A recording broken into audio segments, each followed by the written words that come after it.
सोनी जी, हमारे कुल सचिव रमेश वाजपेयी जी, हमारे सहयोगी चौकसी जी, यहाँ उपस्थित टीम, हमारे निदेशक प्रोडक्शन, हमारे विभागाध्यक्ष शोध, मीडिया शोध, हम यहाँ उपस्थित सभी संकाय और प्रिय विद्यार्थियों,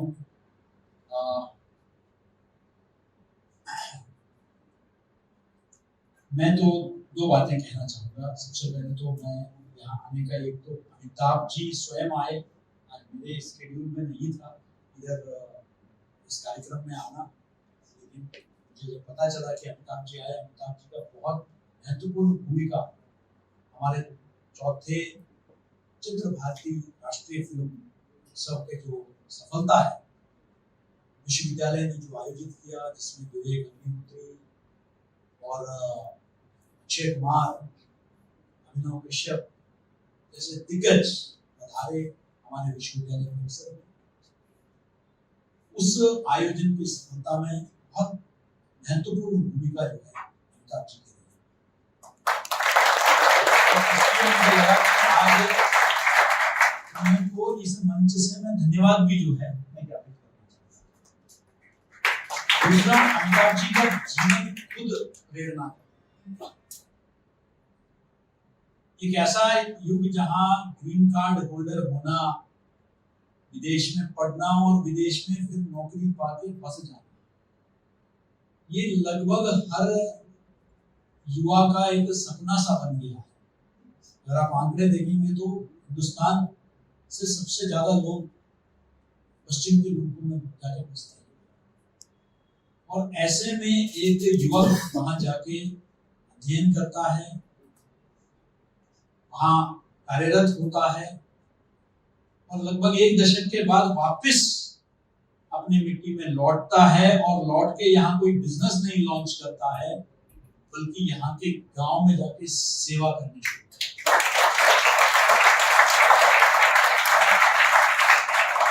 इसलिए अमिताभ जी सिर्फ आप लोगों के लिए नहीं, हम सबके लिए एक प्रेरणा के स्रोत। मैं इसलिए भी उनको साधुवाद देना चाहता हूँ। मैंने उनको कभी कोई पुरस्कार लेते हुए या कुछ और कोई तस्वीर नहीं शेयर करते हुए देखा। सोशल मीडिया में भी जब वो शेयर करते हैं तो उस गांव में उन छोटे बच्चों का सपना, वो कहीं ना कहीं उनकी छोटे छोटे खुशियां उसको साझा करते हैं। तो जब अमिताभ जी इधर आए तो मुझे ये महसूस हुआ कि मुझे भी जरूर इस कार्यक्रम में होना चाहिए। दूसरा जो कारण है कि ये यंग थिंकर्स फोरम, मेरा हमेशा मानना रहा है, मेरे लिए भी यंग थिंकर्स फोरम से बहुत ज्यादा परिचय नहीं है, लेकिन मेरा यह हमेशा मानना रहा है कि हमारे जो मीडिया के विशेषकर जो छात्र हैं और युवा, देश के युवा, और विशेषकर मीडिया का तो नहीं, हमको अपने संकुचित सीमित उस दायरे से बाहर निकलकर दुनिया को देखने समझने, हम कुएं के मेंढक नहीं, हमें उस समुद्र को जाना ही नहीं पड़ेगा, उस समुद्र को एक्सप्लोर भी करना पड़ेगा। हम सिर्फ सोशल मीडिया जीवी बनकर नहीं रह सकते, हमें समाज को समझना होगा, हमें देश को समझना होगा, तभी जाके हम सफल। गांधी जी जब पहली बार दक्षिण अफ्रीका से भारत आते हैं तो वो सबसे पहले सीधे, उनको तो सब लोग, क्योंकि वो नेशनल इंडियन कांग्रेस और ट्रांसवाल इंडियन कांग्रेस में बड़े पदों पर रह चुके थे, दक्षिण अफ्रीका से आते ही जो है बड़े संपादक, सफल लायक जो है वकील रह चुके हैं, उनको आके उनको सीधे ही पद ग्रहण कर सकते थे, लेकिन उन्होंने कहा ना, पहले मैं पूरा देश का भ्रमण करूं, और सेकंड क्लास के डब्बे में, पैसेंजर में वो सफर करते थे, और पूरे देश का उन्होंने भ्रमण किया, एक एक चीज को उन्होंने करीब से देखा, ताकि जिस देश की सेवा के लिए अब मैं समर्पित, अपने आप को समर्पण करने जा रहा हूं, मैं उसको समझ तो लूं, तो जिस समाज और दुनिया को समझाने के लिए पत्रकार बनकर समझने के लिए मैं जा रहा हूं, उसको तो मैं समझ तो लूं, या मैं सिर्फ वही सोशल मीडिया और बस और विश्वविद्यालय के एक छोटे से उस दायरे में अपने आप को सीमित रहूं। पत्रकारिता के विद्यार्थियों को तो मैं समझता हूं कि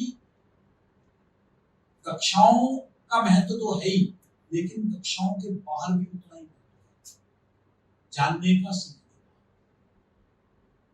और हम सबको समाज में बुद्धिजीवी वर्ग के श्रेणी में हमें रखा जाता है, और जब बुद्धिजीवी वर्ग के श्रेणी में रखा जाता है तो मात्र अपने परिवार, अपने मित्र, अपना शहर, अपना कस्बा, अपना गांव, अपना बरादरी, वहां तक हमारी दुनिया सीमित नहीं हो सकती है, पूरा विश्व उसमें समा जाता है। अभी अमिताभ जी बता रहे थे राष्ट्रीयता और जो है वैश्विक मानवता के संदर्भ में, क्योंकि हमारे यहाँ कलह का तो प्रश्न उठता ही नहीं है, क्योंकि इंटरनेट के युग में भी पश्चिम सिर्फ ग्लोबल विलेज तक पहुंच पाए, और हमारे सदियों पहले हमारे पूर्वजों ने वसुधैव कुटुंबकम का जो है नारा दिया, यानी कि पूरा वसुधा एक परिवार है, लेकिन उसमें मानवता ही नहीं है। आपने तो मानवता का जिक्र किया, मानवता ही नहीं है, उसमें पशु पक्षी भी है, उसमें वनस्पति भी है, उसमें नदी नाले भी हैं, ये सब उसमें समाहित है। इसलिए हमारा हमेशा एक वैश्विक परिदृश्य रहा, सर्वे भवन्तु सुखिनः, सबका सुख हो, सभी मनुष्य का, सभी प्राणियों का, यह हमारा रोज का मंत्र रहा है। तो हमारा तो कलह होने का सवाल ही नहीं पैदा होता। मानवता में, मानवता ही हमारी राष्ट्रीयता है, और हमारी राष्ट्रीयता ही मानवता है। They are mutually complementary to each other. There is no conflict.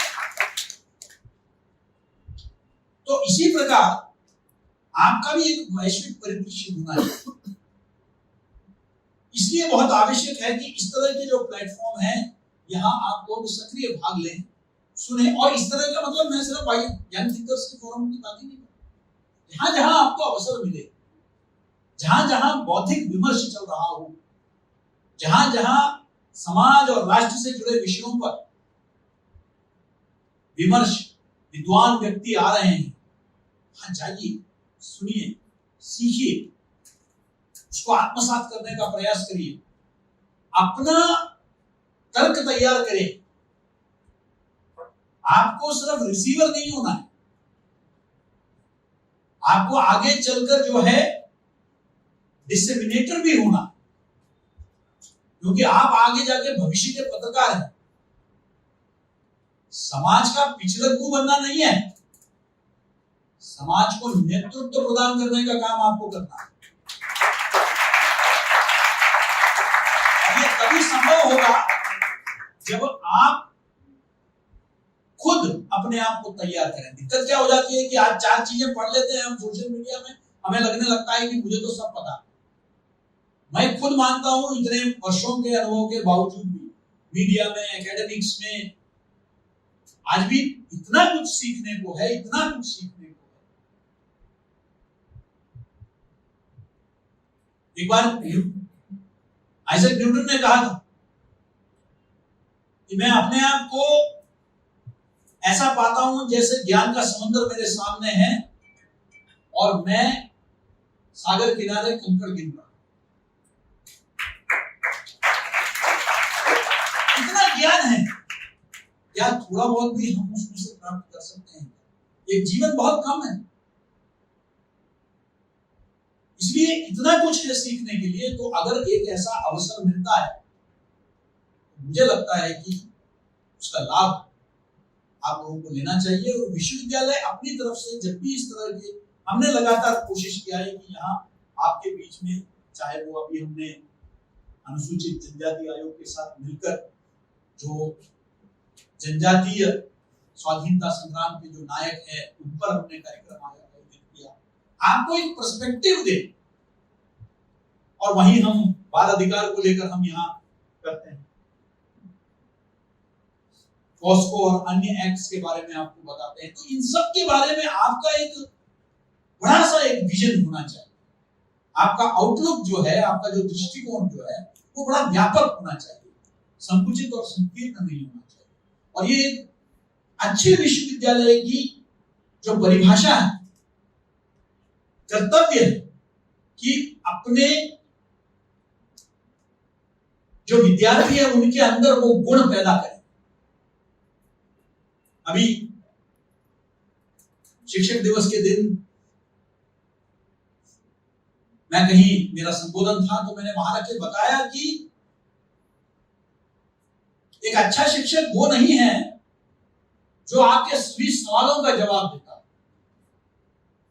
एक अच्छा शिक्षक वो है जो आपके अंदर सही सवाल पूछने की क्षमता पैदा करता है। सवालों का जवाब तो गूगल और विकिपीडिया भी दे देता है, लेकिन शिक्षक के पास ज्ञान है, अनुभव, और वही चीज आपको इस कॉन्क्लेव में भी जाना है, उन लोगों को सुनना है और उनको समझ के प्रश्नोत्तरी का भी वहां सत्र रहता है। उन बुद्धिजीवी लोगों से रूबरू होने का अवसर मिलता है, उनसे मिलिए, उनसे प्रश्न पूछिए, अपने उत्सुकता, अपने जो भी आपके मन में जो भी सवाल प्रश्न आते हैं उसका जो है समाधान ढूंढने का प्रयास करिए, क्योंकि ये जीवन भी तो एक अनंत यात्रा है।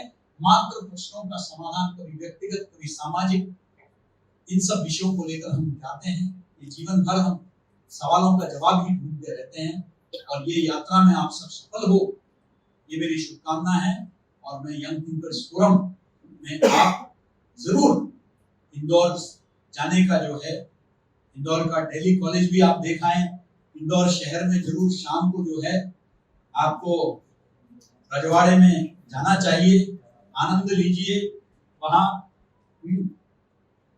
और वो हमारे समय का नाइट लाइफ है, ये वो समय, नाइट लाइफ आजकल अलग परिभाषा है। इंदौर की नाइट लाइफ को जरूर आप एंजॉय करिए, और मुझे विश्वास है कि आपको अच्छा लगेगा। और अमिताभ जी को और यंग थिंकर्स फोरम की टीम है, आप सभी को बहुत बहुत बधाई कि आपने बहुत सुंदर आयोजन किया।